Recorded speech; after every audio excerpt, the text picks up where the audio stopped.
you, Judy.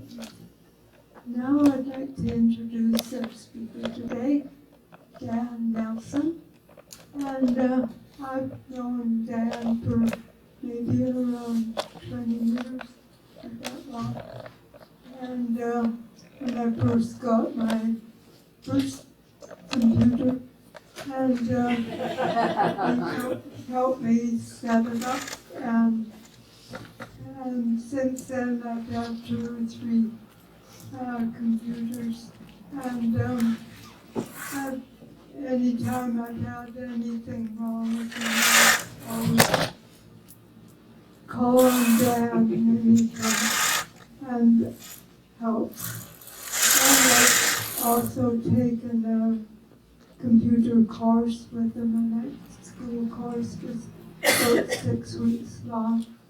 And so through it all, I feel I've got to know him a little bit, and got to know a few personal things about his life, that some good and some not so good in his life. And through it all, I've been very impressed with his calm nature that rides through any storm that has happened in his life. He seems to go with it. And also, I remember one time he came to my house, and he was in the middle of working, and I got a knock on the door from a neighbor, and she said, "Your car is running down the street by itself." And my street in front of my house is sloped a little bit, and Dan ran out. Sure enough, there his car was going all the way down past Gordon Road, and stopped when it hit a house.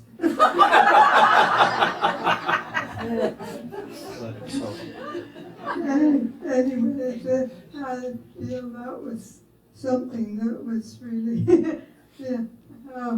catastrophe. But he was calm through it all. Next thing I knew, he had a brand new yellow vehicle that was made better than the one he had before. Much better. Yeah. So today we're very happy to have Dan, and I feel he's well qualified to speak on this topic today, which is from purgatory to peace. Dan. Awesome. Thank you. That was great. Yeah, absolutely. Can everybody hear me? Oh, yeah. That's great. Yeah, so this is, it's actually appropriate for this topic, because it seems like everything that happens in life has a reason for it, and depending on if we're on the side of fear or the side of love, we can interpret it any way we want. So with that vehicle, it was like, there was a lot of good things that came out of that. And I could have been resisting it and like been mad and like, why is the universe conspiring against me? You know, you could easily take that approach, right? Like, what's going on? How come everything's against me? And that's like the conspiratorial side or whatever. But the other side is like, clearly there's some big events that are conspiring to bring something better to my attention. And in my life, that's always been the case. When I can step back and not judge it, I realize there's like a higher order that's trying to reveal something that I can learn from. And in the case with the vehicle, I was so lucky because the vehicle, the parking brake dislodged, and it slid along a bunch of yards and hit a compost, hit some garbages, hit a sign, and all these things slowed it down. And then it went through a trampoline at the very bottom of Gordon Road, and then it stopped right as it hit a house. Like, it just broke the trim, so it wasn't even that bad of a damage. So I was really grateful for that, because that's really scary when your car is running on its own. But that was great because actually that car, I needed to get rid of it, and I got the best car I've ever had. So I'm really happy. It's a nice yellow. Some people call it the yellow submarine. But that's a conspiracy right there, a conspiracy of love or something better. That's a car that's ahead of its time because they're making cars that are all going to do that. Yeah. Well, that's right. That's right, Mike. That's a good point. My car was ahead. Like it was like a self-driving vehicle before they were even on the road. That's right. Good karma. Yeah, exactly. Very good karma. I got good karma. That's right. So I figure I had this dream, and I was like helping these people come out of this hell realm, and I didn't seem to be affected by the hell. Like, so I went to this dark part of town where these Illuminati had created this dark grid of energy to try and control people's minds and suck them into this vampire-like consciousness. And I remember going to that part of the city in my dream, and I was like realizing I gotta help this one particular guy. I was like, I gotta help you out of here because this isn't good for you. And I ended up bringing him to this party on another part of town where I was telling everybody that the real conspiracy is love. Like, and here's all the evidence for it. So there's evidence everywhere. And I think that's the idea of my talk. It's like, let's talk about this. So I put together a slideshow that goes through some ideas that we can explore together. And so, I don't know, you guys can see that okay? Yep. Okay. My projector is getting very, very old. And so it's faded over the years. So I'm glad we can still see it here. So, interesting question is like, how did we end up in this situation? How do we get here? Why do we appear separate? What's going on, right? So it's a really good question. And I know people that come into this world, when they're young, they question this more. Sometimes when people get older, they stop questioning and they start becoming kind of more patterned and routine like robots. Not everybody, but I think that happens to all of us where we get inside of a routine. So sometimes it's good to ask the question, how do we get here? And one of the things we have are the creation myth stories. So is anybody... That's hard to read. Can't see it, no. Okay. Well, if you can't see it, that's too bad. I don't know if I can make it any brighter. So, yeah. Well, one day we'll have a good projector and it'll be really bright. You can read it for us. So I'll read it for you. So Yeah. we can start with the creation myth. So a lot of different cultures had what was called the creation story or the creation myth. And one of the creation myths is the one that I remember when I was a teenager reading. It was a native creation story. And it said that we were all one with God, or we were all one knowing one universal, unconditional love, harmonized union. And somehow we questioned that, or we stepped outside of it. And in stepping outside of it, we became, in a sense, our own creators, our own gods, but we couldn't handle the light. So we ended up somehow imprisoning ourselves. So I'm sort of like paraphrasing. We ended up imprisoning ourselves, and in order to heal from this dark rift that got created by separating from God, we decided to incarnate and completely forget what happened so that we could individuate from the beginning and move upwards to God from the beginning of complete forgetting. So that's one creation myth. And all these are metaphors, really. And I'm sure we've heard of different creation myth stories. One of the modern creation myth stories that we have is the Big Bang. So the Big Bang I think is a really good metaphor. So it's like everything was one, maybe that's one idea, and then there was this huge explosion, and then it broke itself into little parts everywhere. And as different theories say, all those parts are coming back together, the universe is contracting. However, right now in quantum physics, people are saying the universe is expanding, and some people are saying the universe is contracting. So you can really cherry pick your information, and it's such a paradox. Like, how could something explode out of nothing? It's a very curious story. Yeah, I mean, it's almost like a religion, like if you're an objective scientist and you like, I believe in the complete mechanical universe and everything's objective, and then everything in this reality and everything to do with consciousness is constructed in my brain. So you could think that, but then you have to go along with that whole dogma that everything came from a Big Bang, but then the dogma doesn't make sense. Like, how could everything come from nothing? That's quite metaphysical for someone who calls himself an atheist. So that's quite an interesting story in itself.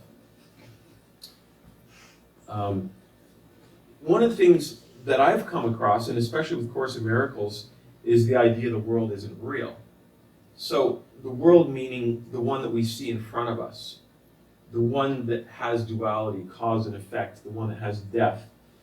And so that's an interesting idea, and it makes sense because how could anything that dies be ultimately real? How could anything that's temporal or dualistic or opposite have any, everlasting, eternal truth to it? It doesn't make any sense to me. So different spiritual traditions have talked about the world as Maya. Like in Buddhism, I believe it's called Maya. The world is Maya, illusion. So in Buddhism, one of the quotes I found was, I'll just tell you about Buddhism, Taoism, Christianity, Course in Miracles, and a couple other people, what their view was on the world. So in Buddhism, I got this quote, the awakening is a return to the unconditioned consciousness from which all things emerge. And maybe that will get brighter. Maybe I can lower it. Yep, yeah, lower it. Does that work better? It's a little better. It's a little sharper. Okay, if it's sharper, that's good. So in Taoism, awakening is discovering the way. The way, right? Is there another word for that? Down. The Tao, the way, right? Which is the reality beyond human perception. So it's the reality beyond duality. And so everything in this world is dualistic, so therefore it's beyond that dualism. And in Christianity, I found a couple of really interesting verses here. There's, in John, it says, believing is seeing, but seeing is not believing. So when you see, what you're seeing is what you're believing. And this is also in the Gospel of Thomas. There's a lot about how we're only seeing our projections. And there's quite a few lines about projection, which is very interesting. And the Thomas Gospel is the one that was left out, I believe, the King James. There's a few that were left out. So that was the one I like the most because it says the kingdom is within you. And I like that as well. So the idea of me going through all these different points is that we're going to go in to see how is it possible that you could be in a purgatory reality if we're the ones that are creating the reality. So it's coming down to our choice whether we want to be in fear or in love. So it comes down to our choice. Now, in A Course in Miracles, and I think maybe this is verbatim or I paraphrase it, the world you see is an illusion of a world. God did not create it. For what he creates must be eternal as himself. Yet there is nothing in the world you see that will not endure. Yet there is nothing in the world you see that will endure forever. Some things will last in time a little, while longer than others. But the time will come when all things visible will have to end, or will have an end. So I find you're familiar with that. And Edwin Hubble, there was this quote of Edwin Hubble saying, from what he learned about quantum mechanics, he realized that when you're putting a telescope, like the Hubble telescope, into a different part of the universe that nobody's ever looked, he believed there was nothing actually there. And the mere act of looking at a different part of the galaxy created it to collapse into something. So on some level, we're seeing our own mind, our own collective mind. So there's a lot of physics that we can look at, experiments in physics that show us beyond any reasonable doubt that consciousness is the primary field It's when things collapse into a physical reality is that they're not real until they collapse, until we look. So the act of looking collapses reality into something solid. So Edwin Hubble had a quote like that. David Bohm, if you've heard of David Bohm, he talks about the implicate and explicate order, and that having a lot to do with our consciousness, or what our unconscious beliefs are. And then, of course, Carl Jung, he observed what he called the science of synchronicity, where our unconscious mind is orchestrating things in the outside world to bring certain things to our attention. So ultimately, near his deathbed, he was saying more and more that even everything in the physical universe is part of the collective unconscious. It's not real. It's not ultimately real. It's part of an unconscious collective agreement from a long time ago, which is very interesting. So all these are saying, hey, the world isn't real. So what do you guys think about that idea? It's all a construct. It's all a construct. We construct it, we put it on this and we put it on that, and it's just a construct. And if we can clear ourselves enough to feel that, Yes. we're not quite as willing to be so judgmental. Right. We're not so bound or imprisoned by something that's merely a construct. So it's not ultimately real in itself, so we can step back and be phenomenological. We could be, oh, that's very interesting.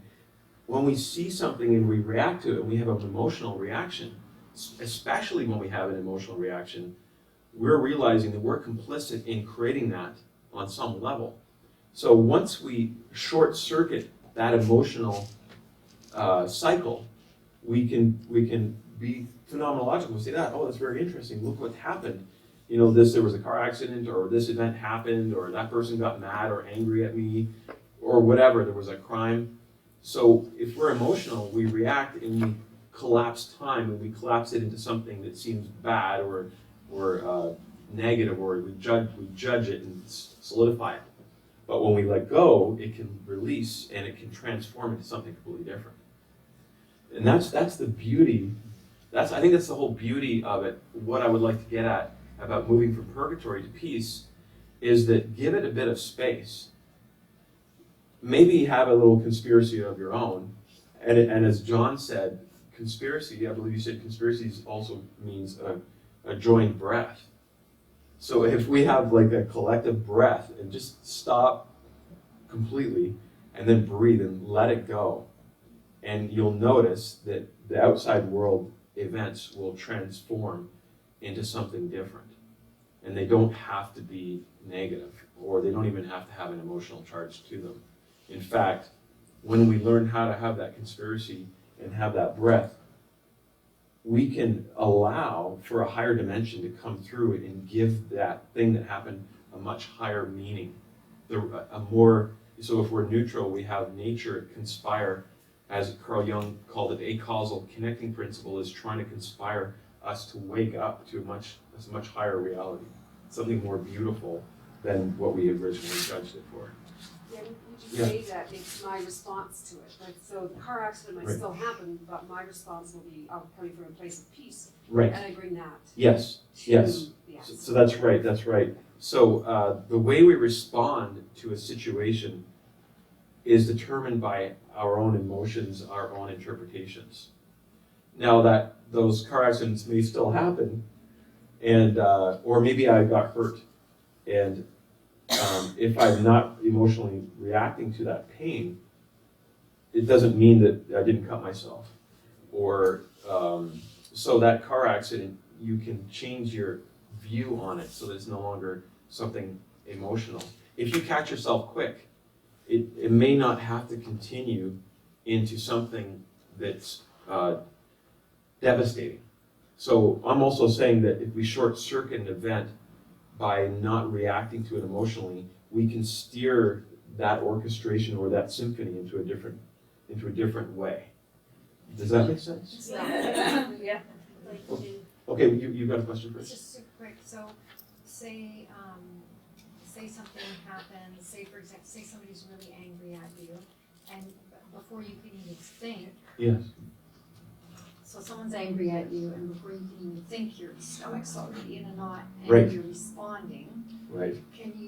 Does it still work? So you're immediately making it worse because you didn't catch it quick enough. Yes. Right. But like, say a minute goes by and you go, oh yeah, right, and you start breathing and Yes. start backing out of that, Yes. changing it, and it still works. Absolutely. Okay. Absolutely. That's a good question. When a series of events have transpired, you can judge them and you could say, okay, well, those experiences, I had this bad experience with this person, or now I have a rift with this person. But yes, you can step back in that moment and give it infinite space and love, and you'll notice that short circuits that negative karmic energy, or that psychic energy that is negative, will be released. And as we learn in constellation work, that's what happens. Yeah. I just wanted to add the phrase holding space, because that's what you're talking about. If we can hold space for something, just allowing a space for it to unfold without our conscious projection onto it. So holding space for someone else, holding space for ourselves, for the situation, giving space to allow it to be what it is rather than deciding or projecting Yes. what we interpret it to be. Amazing. Yes, and that makes a big difference if somebody's going through a crisis or an emergency of some kind, a spiritual emergency. Maybe somebody's taking too much drugs, or who knows what the scenario is. But they need help. They don't need you to react and put cuffs on them or something like that, which often happens, where we react with fear. But if we give space, and then we're actually giving a point of listening, so that if we give space, that person could feel like they've been heard, which makes all the difference in the world to how you're going to react to that scenario. Yeah. I was just going to help and put it in another language, because everything you're saying, is true from a Tibetan Buddhist perspective. It's the I. It's the I that is a certain consciousness that we could get beyond. So then our spontaneous reaction is coming from the place that you're talking about. Like even my talking to myself, I get out of the way, is got everything It's to do with paradoxical. I. Yes. So it actually is hard work. Right. I mean, much harder than talking to yourself, I think. And, Yes. And just a practice. But it's true. I mean, ego and I is negotiating everything for the sake of ego I. Right. So just to be able So to transcending the personal ego to allow for a higher perception. Well, the practice of meditation is, we say being in the present moment, or, there's just lots and lots of names. It's way harder than it sounds. But that's why we call it a practice. But at least it's massaging the view that you're talking about. Yes. It is not, we are in the way, it's I is in the way. I is always trying to Yes. make it work for Yes, I. the little I. Yeah. Yes, exactly. Yeah. Thank you. Thank you. In something like injury, someone falls down the stairs and they really hurt themselves. If they and all the people around them Yes. decide there are no broken bones Yes. and that they're going to be fine by tomorrow, Yes. that can happen. Yes, absolutely. But if everyone decides this is major, Or it's impossible or yeah, something. it's Yes. impossible. Yes. It doesn't happen. Exactly. And so that's a very perfect example of spontaneous remissions and healing. And we even see this in certain tribes who have instantaneous healing. They can put a knife into themselves and then they have spontaneous healing. So the people or the beings and the consciousness that's there has to allow for that as a possibility, truly. And so there are examples of these spontaneous healings that you're talking about. So it's also good to give that I've space. seen many of them. I have too, and absolutely, you're absolutely right. And so it's really important to give space to that potential.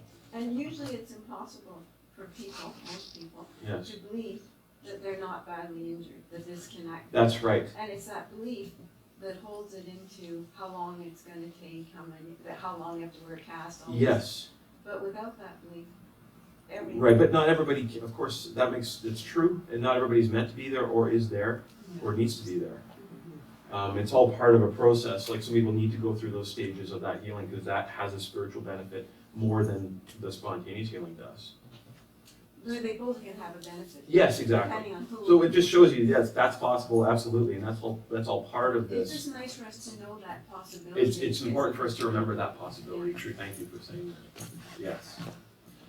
Now, one of the things I want to talk about is the purely physical level, the quantum mechanical level, or the psychological level. Now, as if we needed proof. It's kind of a funny thing trying to prove to somebody that consciousness creates reality, or that consciousness is the primary field of creation. It's fun to look for proof. Now, because most of us, I believe, are scientific minded, we're going to be affected by this whole idea of a mechanical universe and needing to find objective proof. I think a lot of us are still part of that matrix. So it is good to offer that part of our minds some remedy in the sense of looking at quantum mechanics and showing us how even every field that we study will bring us back to our power, which is that consciousness is the primary field of creation, which means that if we take responsibility for ourselves as a complicit part of the universe, then we can't get away with being the victim. So the victim is a way of holding ourselves into a purgatory realm. And so I'm going to talk about a couple of things here if we have time. I'll just go through them quickly. One of the things I want to talk about is the observer effect. So the observer effect is one of the best scientific experiments that shows us that reality or particles or subatomic particles behave a certain way when we look at them, and then behave a different way when they're not looking at them. So when we're not looking, if we look at the exact example here, when we're not looking at a particle, it acts as a wave. And in fact, in a lot of cases, it doesn't even exist. And a lot of Bell and Bohm and many people have said that, in fact, electrons are only probability waves. They're not real. They're in a state of superposition, which means they're everywhere at once. They're in many worlds. And it's not until a conscious observer looks at the subatomic particle does it collapse into something. And in the example of the double slit experiment, it's perfect because light behaves like a wave, or electrons behave as a wave. But when you go in to see why are they looking like a wave, I don't have to go into the double slit, but there's two slits. Light goes through, it creates an interference pattern showing that it's a wave. But the moment you go and look at it, there's no longer an interference pattern. It's only a particle that you start seeing single particles, and it shows us that reality acts a certain way when we're not observing. So it's infinite potential. But when we look, we collapse reality, called the collapse of the wave, into a particle. So this is just a metaphor. Now, people who are hardcore skeptics, as they call themselves, would say, oh, there's something wrong with that experiment. There's obviously something wrong with the measuring device that's screwing it up, right? But so they had to come up with another experiment called the delayed choice quantum eraser to absolutely finalize that, in fact, yes, reality acts a certain way. It's in a state of many potentials until we look at it. So that when we look at that, we look at physics, there's so many other physics experiments that show us that, yes, reality is mutable, it's plastic, it doesn't collapse until we project. So in other words, our projection is making manifest the reality we see. And we're only talking about quantum, like subatomic particles, but you can move all the way up to macromolecules and see our effect on that. And that's when you get into biology. Now, there's a couple of quotes here that are pretty interesting. As Werner Heisenberg said, the atoms or elementary particles themselves are not real. They form a world of potentialities or possibilities rather than one of things or facts. And there was another famous scientist who said, if you think you understand quantum mechanics and haven't been profoundly shaken, then you haven't understood quantum mechanics. Because it's just so weird. How old is this quote? That's a good question. Probably from the late 30s. Because in the 30s is when a lot of these experiments were done. Right. Like the EPR Einstein-Podolsky-Rosen effect, showing that we have quantum inseparability. In other words, all particles are instantly interconnected with every other particle. And so people like the military have, maybe they already got this figured out, but a way to have instantaneous communication. So there's like 6 or 7 different ways that light can move faster than the speed of light. Everybody's thinking speed of light's a limit. It's not, because you're thinking in 3 dimensions. You have to think in a higher dimension. But higher dimensional physics gets very interesting. We're not even going to go into that. I'm going to bring up something that Yes. for me is a connection with Okay, that is great, wonderful. we think we're the species that creates, but if you have a forest and there's a wolf in there, Yes, it does a tremendous amount for holding the whole forest together and the health of it. Like Right. all the species. yes, And if you kill off all the elephants or all, and you think it's the same world, it's not. yes. We're all doing. Yes. Humans are creating this world. Yeah, we're all And so interconnected in The this. other creatures, yeah. Right. So that's a good point.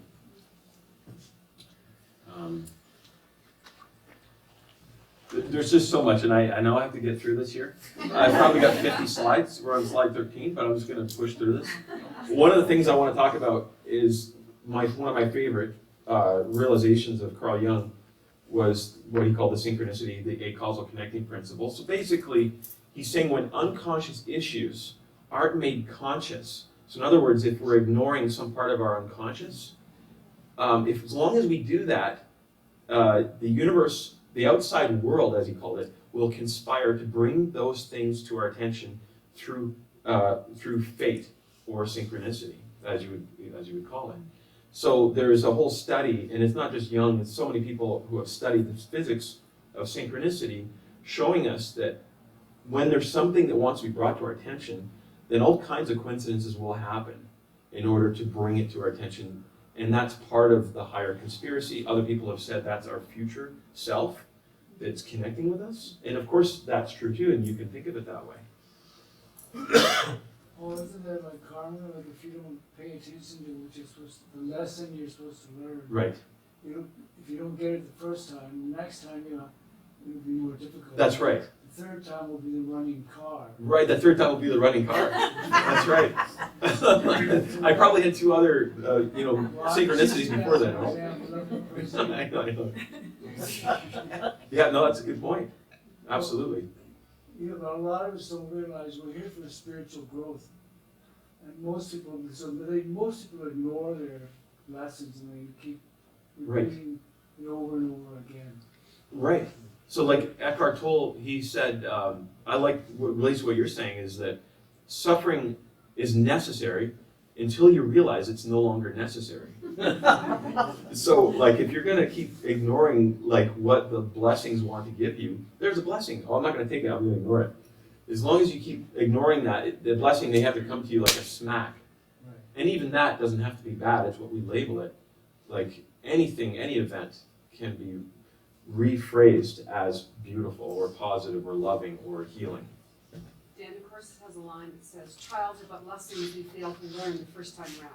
Oh, trials are but lessons we failed to learn the first time around. Okay. And that's its old discussion on collapsing time.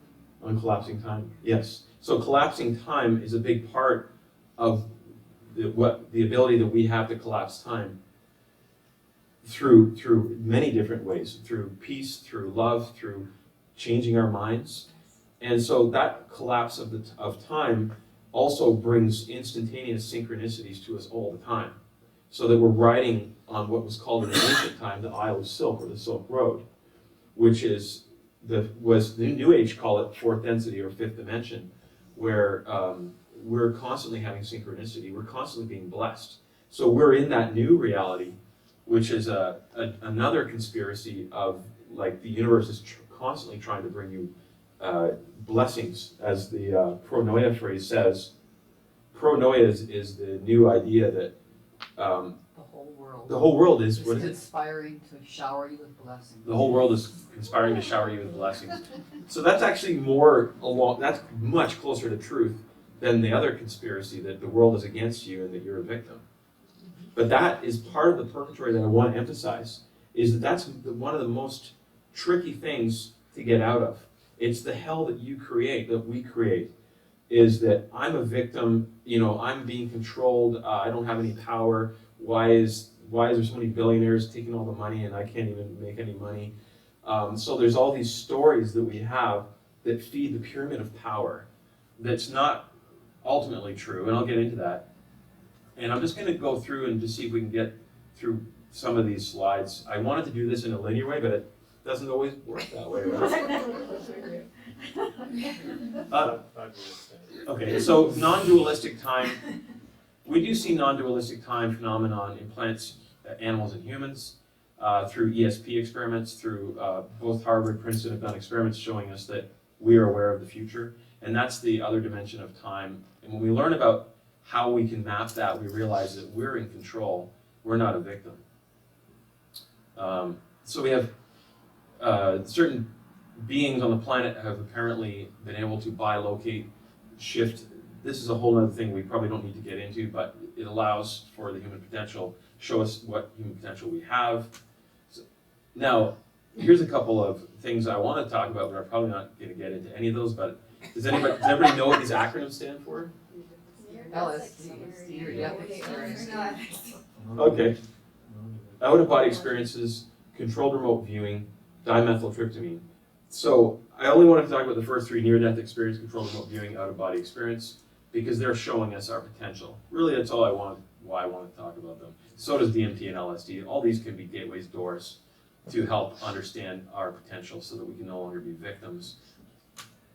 Can I add something? You can add something, If you yeah. look at ancient cultures and current cultures who practice shamanism, Yes. that's exactly what happens. Like Right. being able to shapeshift, embody Right. different animals. That's right, yes.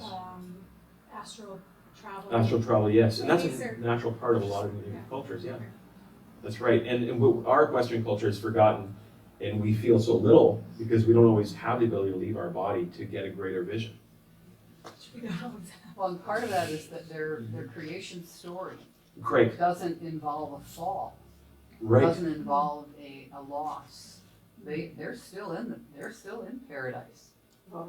Right. You know, That's no- right. no sin. A lot of creation myths never talk about the fall of the Garden of Eden because that No. never even came into No, their reality. never happened.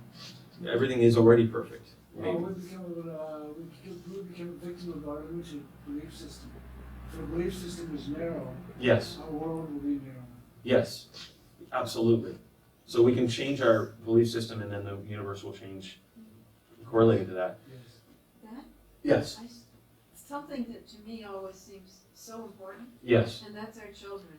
Yes. If we raise our children where they don't experience wars and genocides and, sexual abuse and all the rest of it, because that's where victims really get cemented in. Yes. And everything around them proves that it's true. Right. That it's not a safe world. It's not. Right. And children carry this sometimes to They- very they- often they're dying. Absolutely, they do, and that's exactly why we need to reinterpret the events. And that's why our news doesn't do a good job at being phenomenological.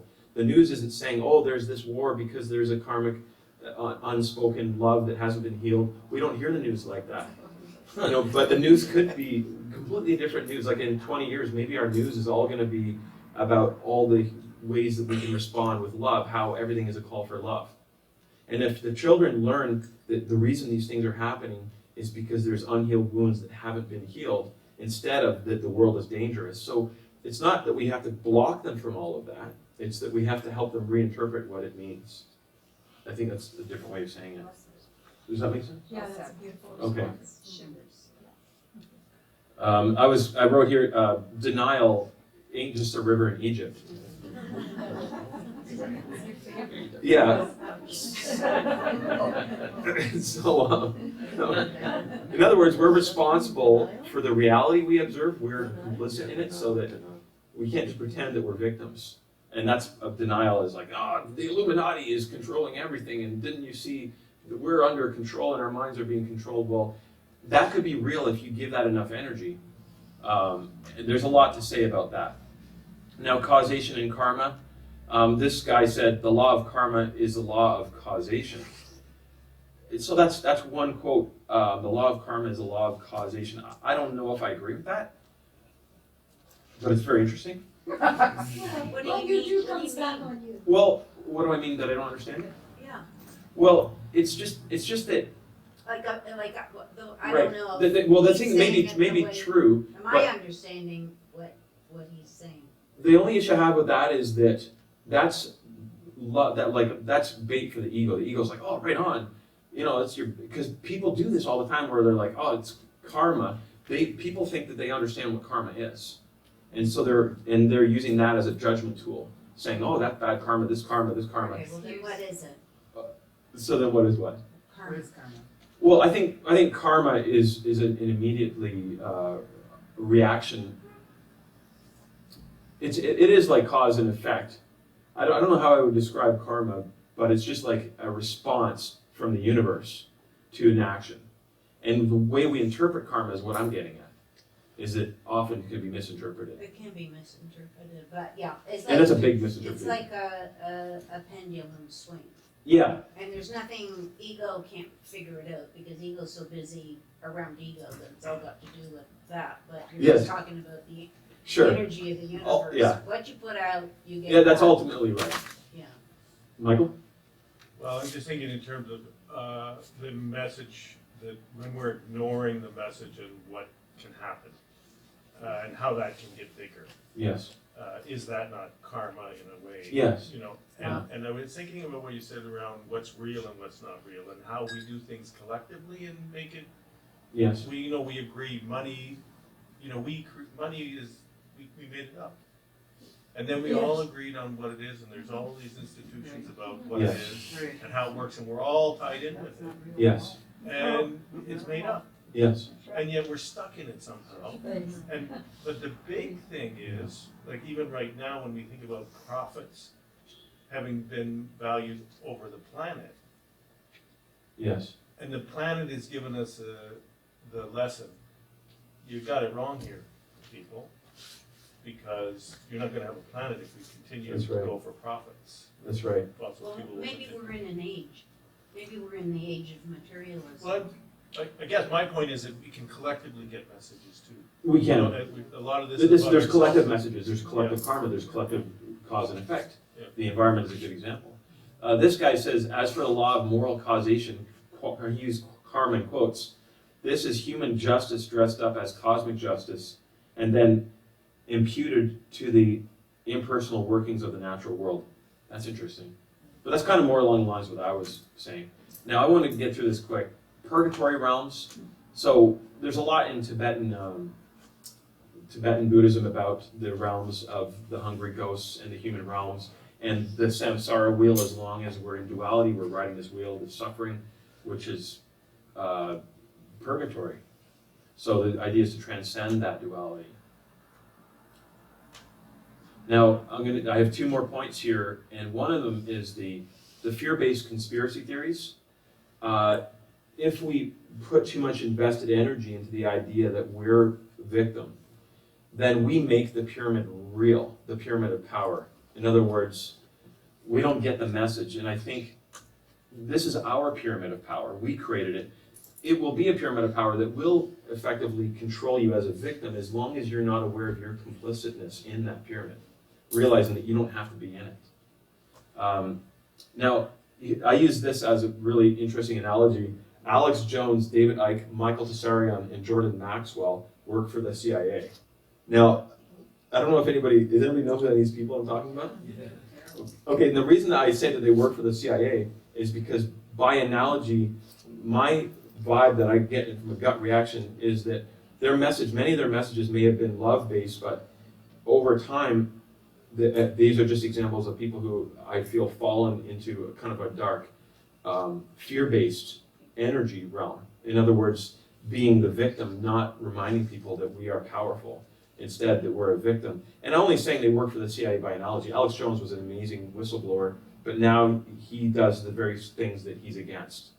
So just with the way he uses energy and creates fear. There's a wake up. So what I'm saying is the purpose of the red pill, going down the rabbit hole, is a wake up. The purpose of the red pill is to wake up to your potential, to your self-empowerment. What 9/11 in numerology means new beginnings. The 9/11 is an inside job, is for us to look at our shadow, which needs attention and healing. That's the whole point. And the fire chief who was the first responder to the 9/11, it went in and saw bombs going off underneath the towers. He was furious. He was all over the radio saying this was an inside job. That person, and I had years ago, I played a video of him, and he said, I'm not worried. I realize now, I'm no longer angry. I realize there's a need for love. And he had a spiritual awakening saying clearly Dick Cheney and all these people are shadow figures representing a need for love, deep need for love in their world. And so the 9/11 is meant to be a wake up to bring healing and love. So that's the way I'm going to say that's what the conspiracy theory is for. So there's victimhood, there's responsibility, and you can be empowered as well with these events. So the final point is the shift into peace. So really, pronoia is the real conspiracy. If we take that conspiratorial breath, we'll realize there is a conspiracy, and it's a conspiracy to bring us back into our hearts, into love, into a higher synchronicity of peace and forgiveness. And so pronoia, now what does that say? Okay, can you guys read that? Neologism is defined as the opposite state of mind to paranoia, having the sense that there is a conspiracy that exists to help the person. It is also used to describe a philosophy that the world is set up to secretly benefit people. Yeah. Pronoia, we should all get it. Yes. Well, you're pronoia. You're pronoia. Pronoia. So if you're paranoid, there's a medicine for that. It's called pronoia. Everything you need will come to you at the perfect time. So raising your vibrations, so the part of the wake up into peace from purgatory is music, meditation, vibration, choosing differently, forgiveness, being phenomenological, like at least don't be so quick to judge. It's like, yeah, that's very interesting. Be phenomenological. It can be neutral, and it can allow it to transform into an amazing message. Love, prayer, these are all solutions. Art. Oh, art. Like this list can go on and on, but yes, art. We have to put. That's what that space is for. Right there. That's why I love that space. No, you can see it. Exactly. I see it. I just got an empty palette here, right? So there's a lot to remind us of the real universal laws of love, and it's all over. Like all these ancient cultures have been telling us about that for years, and so that's my conclusion. We're all about love. Choose love, not fear. Thanks, guys. Thank you.